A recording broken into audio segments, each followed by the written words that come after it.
ಗೌರಿಬಿದನೂರು ತಾಲೂಕಿನ ತೊಂಡೆಬಾವಿ ಗ್ರಾಮದಲ್ಲಿ ನಿರ್ಮಾಣವಾಗಿರುವ ಎಸಿಸಿ ಸಿಮೆಂಟ್ ಕಾರ್ಖಾನೆಯಲ್ಲಿ ಪ್ರಸ್ತುತ ಉತ್ಪಾದನಾ ಸಾಮರ್ಥ್ಯ 2 ಮೆಟ್ರಿಕ್ ಟನ್ ಇದ್ದು, ಅದನ್ನು 8 ಮೆಟ್ರಿಕ್ ಟನ್ಗೆ ವಿಸ್ತರಿಸುವ ನಿಟ್ಟಿನಲ್ಲಿ ಜಿಲ್ಲಾಧಿಕಾರಿಗಳು ಸಾರ್ವಜನಿಕ ಅಹವಾಲು ಸಭೆ ನಿಗದಿಪಡಿಸಿದರು. ಆದರೆ ಆ ಸಭೆ ಏಕಾಏಕಿ ರದ್ದಾದ ಕಾರಣಗಳಿಂದ ಬುಧವಾರದಂದು ಕಾರ್ಖಾನೆ ಮುಂದೆ ರೈತಪರ ಸಂಘಟನೆ ಮತ್ತು ಕನ್ನಡಪರ ಸಂಘಟನೆಗಳು ಪ್ರತಿಭಟನೆಯನ್ನ ನಡೆಸಿದರು. ಈ ಒಂದು ಕಾರ್ಖಾನೆಯಿಂದ ತೊಂಡೆಬಾವಿ ಮತ್ತು ಸುತ್ತಮುತ್ತಲಿನ ಗ್ರಾಮಗಳಿಗೆ ತೊಂದರೆಯಾಗುತ್ತಿದ್ದು, ಶಾಲಾ ಕಾಲೇಜುಗಳು, ಹೋಟೆಲ್ ಮತ್ತು ರೈತರ ಜಮೀನು, ಇತರೆ ಸಾರ್ವಜನಿಕ ಸ್ಥಳಗಳಿಗೆ ಕಾರ್ಖಾನೆಯಿಂದ ಧೂಳು ಹೆಚ್ಚಾಗಿ ಬರುತ್ತಿರುವುದರಿಂದ ಸ್ಥಳೀಯರು ನರಕ ಯಾತನೆ ಅನುಭವಿಸ್ತಾ ಇದ್ದಾರೆ. ಕಾರ್ಖಾನೆಯನ್ನ ಮೇಲ್ದರ್ಜೆಗೆ ಏರಿಸುವುದನ್ನು ಬಿಟ್ಟು ಅಧಿಕಾರಿಗಳು ಮತ್ತು ಸ್ಥಳೀಯ ಶಾಸಕರು ಮತ್ತು ಸಂಸದರು ಮಧ್ಯ ಪ್ರವೇಶಿಸಿ ಕಾರ್ಖಾನೆ ರದ್ದು ಮಾಡಬೇಕು ಅಥವಾ ಕೈಗಾರಿಕಾ ಪ್ರದೇಶಕ್ಕೆ ಸ್ಥಳಾಂತರ ಮಾಡಬೇಕೆಂದು ಒತ್ತಾಯಿಸಿದರು. ಏಕಾಏಕಿಯಾಗಿ ಇದು ಮಾಡಕ್ಕೆ ಹೊರಟಿದ್ದಾರೆ ಇವರು.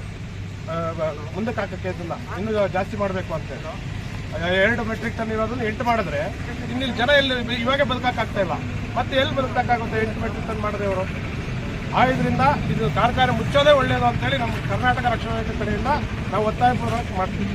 ಸ್ಥಳೀಯ ಶಾಸಕರೇ, ತಾವು ತುಂಬಾ ನಾನು ಕೇಳ್ಪಟ್ಟಿದ್ದೀನಿ, ತಾವು ಒಂದು ಸಾಮಾಜಿಕ ಕಳಕಳಿ ಮತ್ತು ಜನಗಳ ಸೇವೆ ಮಾಡಬೇಕು ಅಂತ ಹೇಳ್ಬಿಟ್ಟು ಈ ಒಂದು ಸ್ಥಳಕ್ಕೆ ಬಂದಿದ್ದೀರಾ.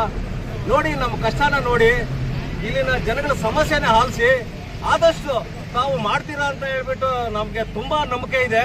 ತೊಂಡೆಬಾವಿ ಗ್ರಾಮದವ್ರಿಗೆ ತುಂಬಾ ನಂಬಿಕೆ ಇದೆ. ಇದನ್ನ ಮಾಡೇ ಮಾಡ್ತೀರಾ ಅಂತ ಹೇಳ್ಬಿಟ್ಟು ನಾನು ಈ ಒಂದು ಸಭೆ ಮುಖಾಂತರ ತಮಗೆ ಒಂದು ಮನವಿಯನ್ನ ಮಾಡ್ತಾ ಇದ್ದೀನಿ. ದಯಮಾಡಿ ಶಾಸಕರೇ, ಇಲ್ಲಿನ ಜನಗಳು ತುಂಬಾ ತೊಂದರೆ ಅನುಭವಿಸ್ತಾ ಇದ್ದಾರೆ. ತಾವು ಆದಷ್ಟು ಬೇಗ ಈ ಕಾರ್ಖಾನೆಯನ್ನ ಕ್ಲೋಸ್ ಮಾಡಿ 100 ಎಕರೆ 1000 ಎಕರೆ ಇಂಡಸ್ಟ್ರಿಯಲ್ ಏರಿಯಾಗೆ ನಮ್ಮ ತಾಲೂಕಿನಲ್ಲಿ ಅಕ್ವೈರ್ ಮಾಡಿದ್ದಾರೆ. ಅದು ಮಾಡಿರ್ತಕ್ಕಂಥ ಉದ್ದೇಶ ಬೃಹತ್ ಕೈಗಾರಿಕೆಗಳ ಸ್ಥಾಪನೆ ಮಾಡಬೇಕು ಅಂತ ಹೇಳಿ ಮಾಡಿರ್ತಕ್ಕಂಥ ಉದ್ದೇಶ. ಈ ಕಾರ್ಖಾನೆಗೆ ನಾವು ಇದನ್ನ ಕಾರ್ಖಾನೆನ ಎಲ್ಲೋ ತಗೊಂಡೋಗಿ ಇಲ್ಲಿ ಮುಚ್ಚಿಬಿಡಿ. ಕೈಗಾರಿಕಾ ಪ್ರದೇಶದಲ್ಲಿ 100 ಎಕರೆ ಅಕ್ವೈರ್ ಮಾಡ್ಕೊಂಡಿದ್ದಾರೆ, ಖಾಲಿ ಬಿದ್ದಿದೆ, ಅಲ್ಲಿಗೆ ಶಿಫ್ಟ್ ಮಾಡಿ ಜನನಿಬಿಡ ಪೀಡೆ ಪ್ರದೇಶದಲ್ಲಿ ದಯವಿಟ್ಟು ಈ ಕಾರ್ಖಾನೆಯನ್ನು ಕ್ಲೋಸ್ ಮಾಡಿ. ನೀವು ಬಂಡವಾಳ ಹಾಕಿದ್ದೀರಿ, ತಗೊಂಡೋಗಿ ಇಂಡಸ್ಟ್ರಿಯಲ್ ಮಾಡ್ಕೊಳ್ಳಿ, ಅಲ್ಲಿ ಯಾರಿಗೂ ತೊಂದರೆ ಇಲ್ಲ. ಆ ಉದ್ದೇಶನೇ ಅದು. ಇಂಥ ದೊಡ್ಡ ಬೃಹತ್ ಕೈಗಾರಿಕೆಗಳು ಸ್ಥಾಪನೆ ಮಾಡಲಿ ಅನ್ನೋ ಒಂದು ಉದ್ದೇಶದಿಂದನೇ ಈ ಕೈಗಾರಿಕಾ ಪ್ರದೇಶ ಸ್ಥಾಪನೆ ಮಾಡಿದ್ದಾರೆ. ದಯವಿಟ್ಟು ಇಲ್ಲಿ ಸ್ಥಳೀಯ ಶಾಸಕರು ಇದ್ರ ಬಗ್ಗೆ ಗಮನ ಹರಿಸಿ ಆದಷ್ಟು ಬೇಗ ಈ ಒಂದು ಕಾರ್ಖಾನೆಯನ್ನು ಕೈಗಾರಿಕಾ ಪ್ರದೇಶಕ್ಕೆ ಸ್ಥಳಾಂತರ ಮಾಡಬೇಕು ಅಂತ ಹೇಳಿ ಈ ಮೂಲಕ ನಾನು ಮನವಿ ಮಾಡ್ತಾ ಇದ್ದೀನಿ. ಈ ತೊಂಡೆಬಾವಿ ಗ್ರಾಮಸ್ಥರು ಎಲ್ಲರೂ ಪ್ರತಿದಿನ ವಿಷ ನುಂಗ್ತಾ ಇದ್ದಾರೆ. ಅವ್ರು ಗೊತ್ತಿಲ್ಲದ ರೀತಿಯಲ್ಲಿ ಅವ್ರಿಗೆ TB ಕಾಯಿಲೆಗಳು, ಬೇರೆ ಬೇರೆ ರೋಗಗಳೆಲ್ಲ ಅಟ್ಯಾಕ್ ಆಗ್ತದೆ. ಇವತ್ತು ಈ ಲಾರಿಗಳು, ಆ ಲಾರಿ ಎಷ್ಟು ಹೆಚ್ಚುವರಿ ತುಂಬ್ಕೊಂತಾರಂದ್ರೆ ಇಲ್ಲಿ RTO ಅಧಿಕಾರಿಗಳು ಏನು ಮಾಡ್ತಾರೆ ಅಂತ ನಮಗಂತೂ ಗೊತ್ತಿಲ್ಲ. ಅದ್ರ ಜೊತೆಯಲ್ಲಿ ಇವತ್ತೇನು ಅದಾನಿ ಗ್ರೂಪ್ ಆಫ್ ಕಂಪ್ನಿಯವರು ಇವತ್ತು ಈ ಒಂದು ಖರೀದಿ ಮಾಡೋದಕ್ಕೆ ಈ ಒಂದು ಪ್ರಸ್ತಾವನೆ ಬಂದಿರೋದು. ಇವತ್ತು ನಮ್ಮ ರಾಹುಲ್ ಗಾಂಧಿ ಅವರೆಲ್ಲ ಬಾಯ್ಬಡ್ದು ಅದಾನಿ ಸಪೋರ್ಟ್ ಮಾಡ್ತಾರೆ, ಅಂಬಾನಿ ಸಪೋರ್ಟ್ ಮಾಡ್ತಾರೆ, ಮೋದಿ ಅಂತ ಹೇಳ್ತಾರೆ. ಇವತ್ತು ಅವ್ರದೇ ಆದಂಥ ಪಕ್ಷ ಇವತ್ತು ಕರ್ನಾಟಕ ರಾಜ್ಯದಲ್ಲಿದೆ. ಇವತ್ತು ಅವರು ಒಂದು ಸದನ ಸಮಿತಿ ರಚನೆ ಮಾಡಿ ಇದಕ್ಕೊಂದು ಎನ್ಕ್ವೈರಿ ಮಾಡಬೇಕಾಗಿತ್ತು. ಕಳೆದ ಬಾರಿ ಇವತ್ತೇನು ಶಿವಾನಂದ ಶಾಲೆಯನ್ನು ಒತ್ತುವರಿ ಮಾಡೋ ಜಾಗನ JK ಕೃಷ್ಣಾರೆಡ್ಡಿ ಅವರ ನೇತೃತ್ವದಲ್ಲಿ ಒಂದು ಸಭೆಯನ್ನು ಮಾಡಿ ಆ ಒಂದು ಬಿಡಿಸ್ಕೊಟ್ರು. ಅದೇ ರೀತಿಯಲ್ಲಿ ಈ ಮುಂದಿನ ದಿನದಲ್ಲಿ ಇವತ್ತು ಏನು ಕಾಂಗ್ರೆಸ್ ಸರ್ಕಾರ ಏನು ರಾಹುಲ್ ಗಾಂಧಿ ಪಕ್ಷ ಶಿಷ್ಯ ಅಂತ DK ಮುಖ್ಯಮಂತ್ರಿ ಆಗ್ತಿದ್ದಾರೆ, ಅವ್ರು ಯಾವುದೇ ಕಾರಣಕ್ಕೆ ಇದು ಆಗದಿರಂಗೆ ಒಂದು ಸದನ ಸಮಿತಿಯನ್ನು ರಚನೆ ಮಾಡಿ ಇದನ್ನ ಕಂಪ್ಲೀಟಾಗಿ ಇಲ್ಲಿ ಮುಚ್ಚುವಂಥ ಕೆಲಸನೇ ಆಗಬೇಕು. ಇಲ್ಲಾಂದ್ರೆ ಇಲ್ಲಿ ಯಾವುದೇ ರೈತ ಯಾವುದು ವ್ಯವಸಾಯ ಮಾಡೋಕ್ಕಾಗಲ್ಲ. ಲಾಸ್ಟ್ ಕಡೆ ಪಕ್ಷಿ ರೈತರು ಏನು ಮಾಡ್ತಾರೆ ಅಂದರೆ ಅವರು ಸಣ್ಣ ರೀತಿಯಲ್ಲಿ ವ್ಯವಸಾಯ ಮಾಡೋಕ್ಕಾಗದಂಗೆ ದೊಡ್ಡ ರಿಯಲ್ ಎಸ್ಟೇಟ್ಗಳಿಗೂ, ದೊಡ್ಡ ಉದ್ಯಮಿಗಳಿಗೂ, ಬಂಡವಾಳಶಾಹಿಗಳಿಗೆ ಈಗ ಆಲ್ರೆಡಿ ಮಾರಾಟ ಆಗೋಗಿದೆ ತೊಂಡೆಬಾವಿ ಭಾಗದಲ್ಲಿ ಜಮೀನಂತೂ.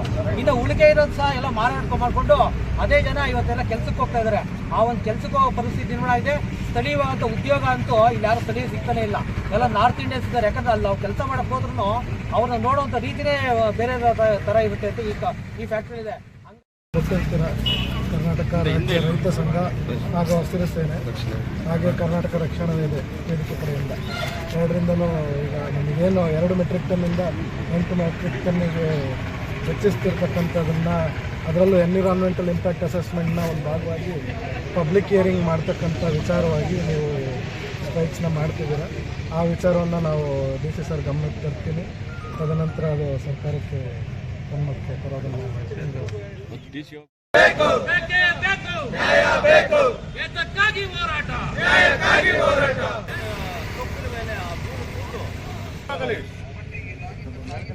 ಕರ್ನಾಟಕ ರಕ್ಷಣಾ ವೇದಿಕೆ ಹೋರಾಟಕ್ಕೆ ಬೇಕು